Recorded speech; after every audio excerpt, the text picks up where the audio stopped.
Tirada na punta diri dapita mga kaadoy kong higala na aday ko diri sa hinaguan garden nga nanguha na pod o gitawag natong gabi.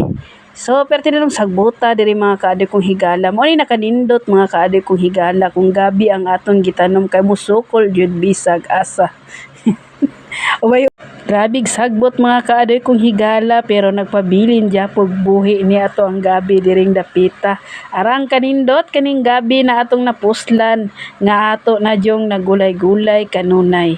So nakahuna-una day ko gulay mga kaadoy kong higala no kay naapod tay lubih sa amuang panimalay. So ani pagkatirada ang iyong kaadoy sama sa akong dagaingon no basta na lang joy available nga lubi sa balay mao jud ni hilig nako mga kaadoy kaning maggata-gata ta diring dapita.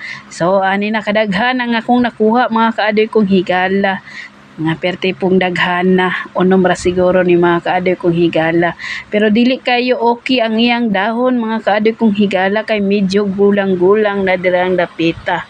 So walay pagduha-duha no, giibot-ibot nato diak utob sa mga dagko-dagko para pud mapuslan nato karong orasa o karong taknaa. So arang kanindot kani ato ang recipe karon kaning gitawag nga ginataan nga gabi. Wow, ginataan na pod, pagatas na pod ang iyong kaadoy. Ang uban dai ani mga kaadoy kong higala na ana pod ay unod no. Kay medyo dugay-dugay na pod ni ang ato ang gabi na gitanom. So arang kanindot sa ato ang recipe karon. So pinaaptik dayon na mga kaadoy kong higala.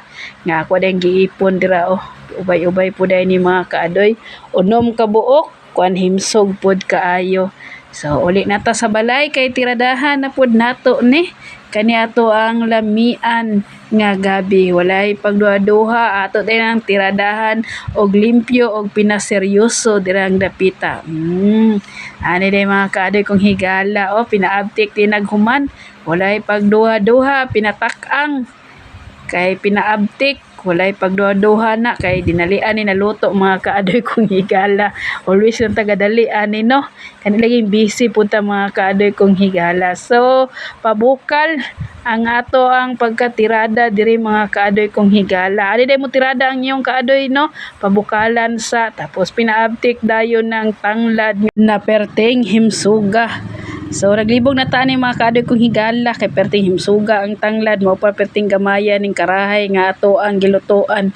So pinabukal-bukal na mga kaadoy kong higala ani day ang iyong kaadoy no nga mobirada pabukalan maayo kay para medyo okay kayo ang dagan sa Manila nga dili po daw magkatol-katol. So excited na ta mga kaadoy kong higala kay taod-taod ani ato sa ning pahubson gamay no. Kanang hubas jud siya mga kaadoy kong higala para pure jud nagata ato ang isabaw-sabaw diring dapita.